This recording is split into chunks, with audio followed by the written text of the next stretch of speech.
Lyon is away from Racing as they make the final. My name's Mark, let's talk rugby.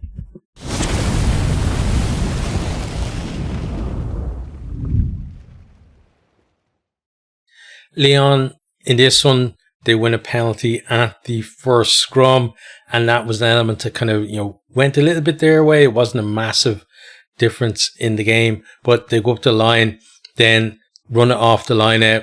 They're making ground, get into 22, but then Fiku over the ball to win the penalty for Racing.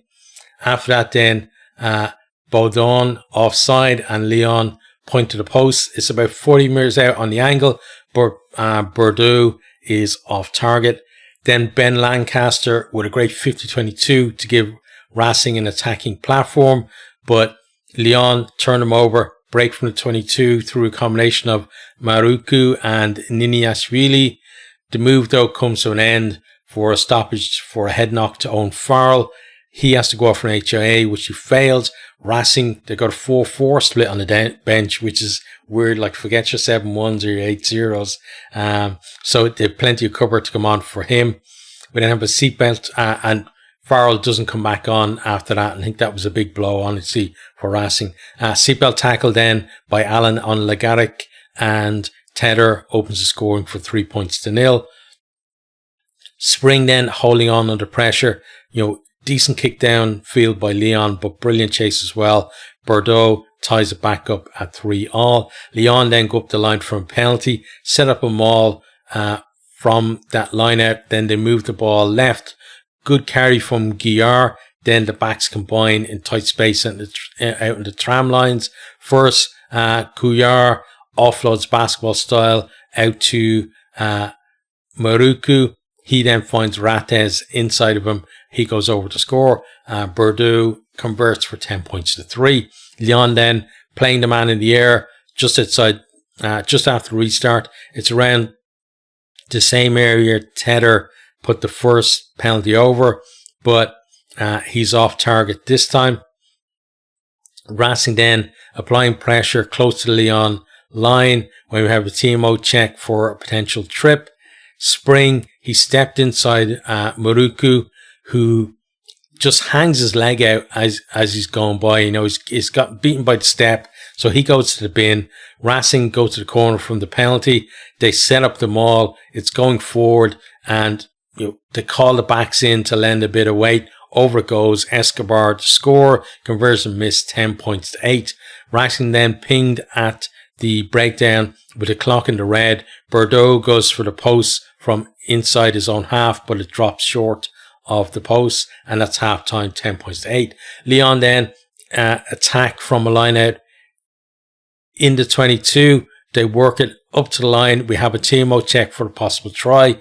It's no try, so we come back for a penalty. They opt for a scrum. Both it goes off the back of that scrum. Recycle. They go for the line. Racing holding them out. Lyon drive over, and I think it was Masubuku and Woki. They get under it and are able to help hold them up. So no try. Great defense from them. Fiku then, though, more pressure coming back on. He's got hands on the ground, and Bordeaux makes it 13-8 from the tee.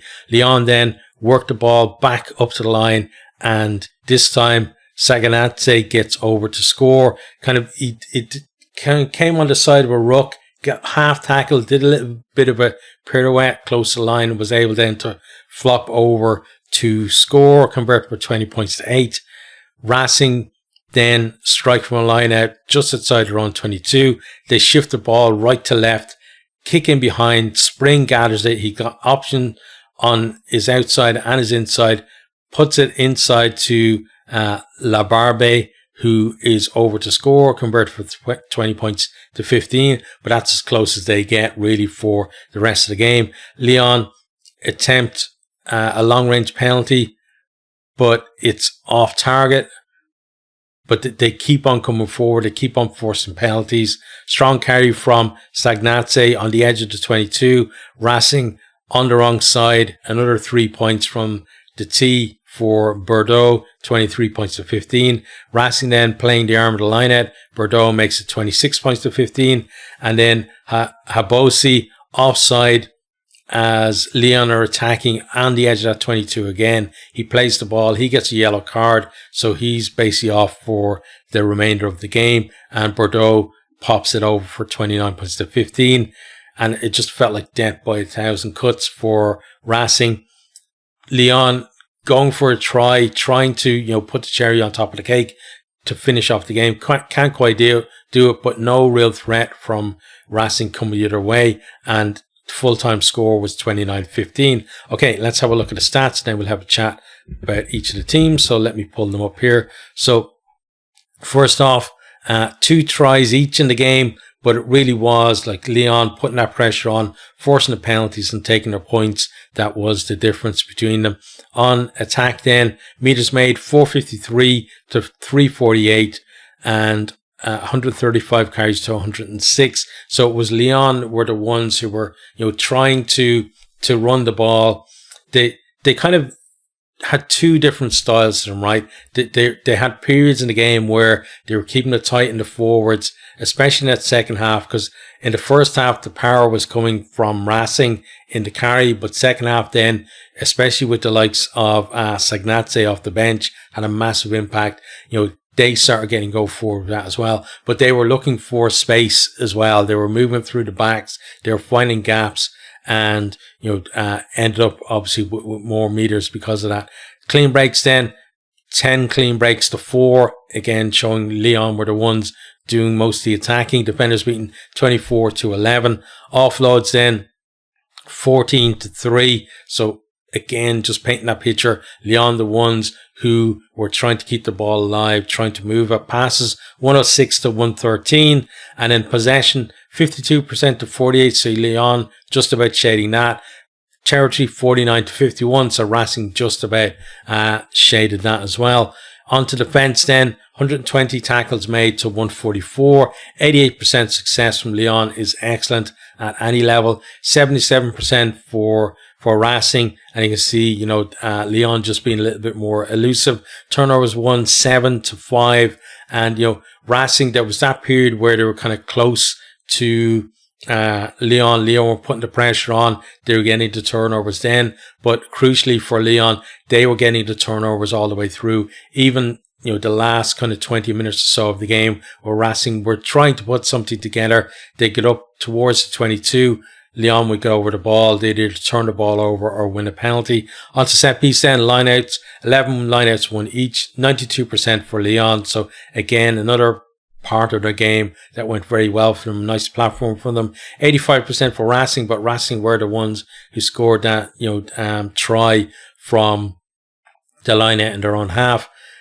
Then scrums, 7 scrums, 1 to 2, 100% on their own ball each, but definitely Lyon had the better scrum in the game. On to kicking then, kicks from hand, 35 to 30 and 1,090 meters to 888. So again, we see this all the time when we look at these stats, is that the team who were the one who were running the ball, who were playing the more exciting rugby, they're the ones who are kicking more and kicking longer as well. Retained kicks then, 3 kicks to 4. And onto the breakdown, Rooks won 91 to 88. 2 Rooks lost each, so 96% success to 97. Onto mauls then, 7 mauls to 5. 86% in the maul for Lyon and 100% for Racing. And Racing obviously got their first try off their maul as well. Maul meters gained, we're not even going to talk about it in terms of the numbers, because we've already worked out that it's actually the wrong number that's in there on the official site. Onto discipline then, penalties conceded 7 for Lyon. Always, you can get it in single figures, you're doing well. 13 for Racing, 1 yellow card each. But I thought, Lyon managed their yellow card period very well. And didn't let kind of momentum shift in the game as well. So let's talk about the team. So Racing, first half, they were competitive, keeping in there in terms of, keeping the score close, but you never felt like, other than the penalty that put them ahead in the first place, that they were going to go ahead in the game, and especially when I get into the second half, it was it was a case of, Lyon would stretch a little bit ahead, Racing would come back a little bit, then Lyon would go ahead again, and then finally Lyon just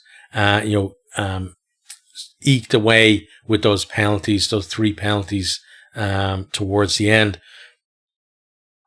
And yeah, Racing, their best performance in this competition for me was that game away to Connacht, where 21-5 down after wherever it was, 20 odd minutes, 12 minutes into the game, they're down to 14 players. And then they start playing much the better of the two teams, playing 14 versus 15. And Connacht came back at them in the end, because Racing were winning by a fair bit, in that one before Connacht made it a much tighter game by the end. But this performance, not as much heart or anything in there.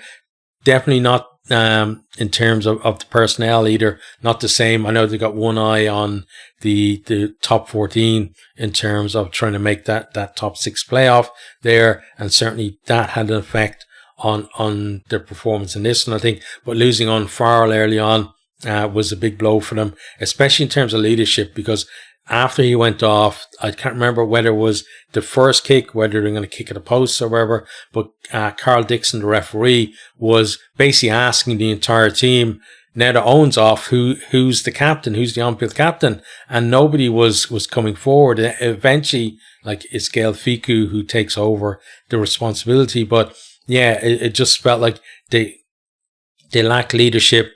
They lacked kind of, any kind of direction as well in terms of what the plan was, in that second half, in terms of how are we going to get at Lyon, how are we going to get back level. They didn't seem to have, much of a plan or any answers to those questions. On to Lyon then. First half, it was pretty even as we said, but in that second half, they got themselves into positions. When it was on to go for a try, they did that. When it wasn't, they took their points, and they just kept that scoreboard ticking over. They kept Racing at arm's length. The set piece went well for them. They had the option of, playing to width, looking for gaps, or trucking up the middle, up the guts as well.